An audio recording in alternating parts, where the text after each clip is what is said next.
Playing NPR News Now from Spotify. Here's the latest episode, NPR News, April 4th, 2025, 8 p.m. EDT.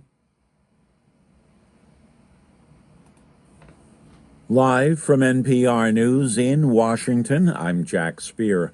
The Internal Revenue Service is cutting more jobs ahead of the April 15th tax filing deadline. NPR's Shannon Bond reports the cuts are part of the Trump administration's directive to slash the size of the federal workforce. The IRS notified employees by email on Friday that mass reductions are coming across offices and job categories. The goal, it said, is to, quote, increase the efficiency and effectiveness of the IRS. The cuts come during the agency's busiest time of year, with the tax deadline looming, and will roll out in phases. The IRS's Office of Civil Rights and Compliance is the first affected, the email said. The agency is cutting 75% of jobs in that office and says it will transfer remaining staff to another department. The IRS didn't say how many jobs it plans to eliminate in total. It already cut more than 6,000 positions in February. Shannon Bond, NPR News. President Donald Trump has abruptly fired the head of the National Security Agency. That's according to officials and members of Congress who say 33-year intelligence vet Tim Hawk was let go after Trump met with a conservative activist this week. More from NPR's Greg Myrie. The White House and the NSA have not commented. However, far-right activist and conspiracy theorist Laura Loomer, who met Trump on Wednesday, praised the dismissals and seemed to take credit. Without providing evidence, Loomer claimed on X that Hawk and Noble were disloyal to President Trump. She described Hawk as a Biden appointee who was, quote, hand-picked by now-retired General Mark Milley. Now, we know there's bad blood between Trump and Milley dating back to Trump's first term. NPR's Greg Myrie. Senior military leaders say they were only informed about the firing of the four-star general yesterday. A federal judge is ordering the Trump administration to return a Maryland man who was deported to El Salvador by mistake.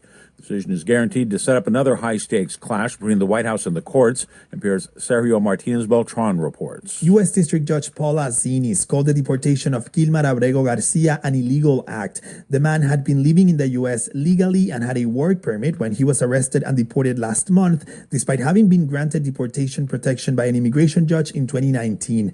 The Justice Department admits that Abrego Garcia was deported because of an administrative error, but DOJ lawyers argued that he is a member of the criminal gang MS-13 and that the judge lacks the authority to order his return since Abrego Garcia is now in El Salvador. But Judge Zinnis did not agree. She ordered the government to return Abrego Garcia to the U.S. by 11:59 p.m. on Monday, April 7th.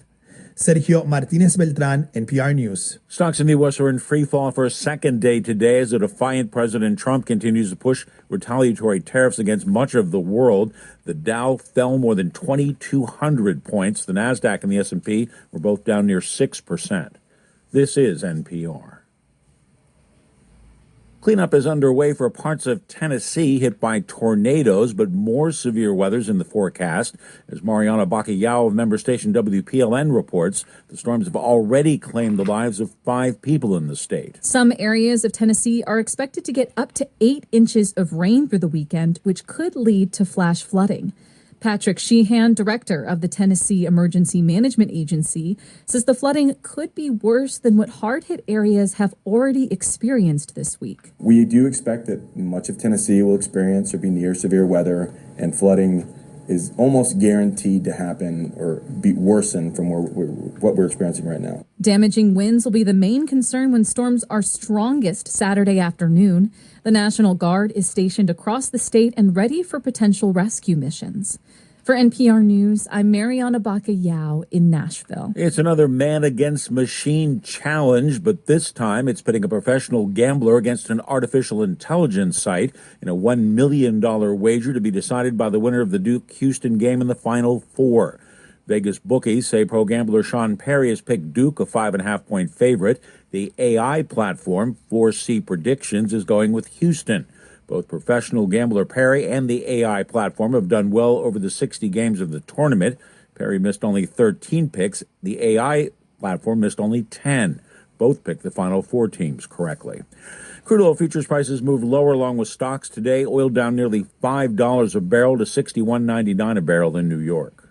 I'm Jack Speer, NPR News in Washington. This message is brought to you by NPR sponsor Shopify. It's 2025, a new year with new opportunities. The best time to start your new business is right now. Go to shopify.com/NPR, all lowercase, to sign up for a $1 per month trial period today. As a small business owner,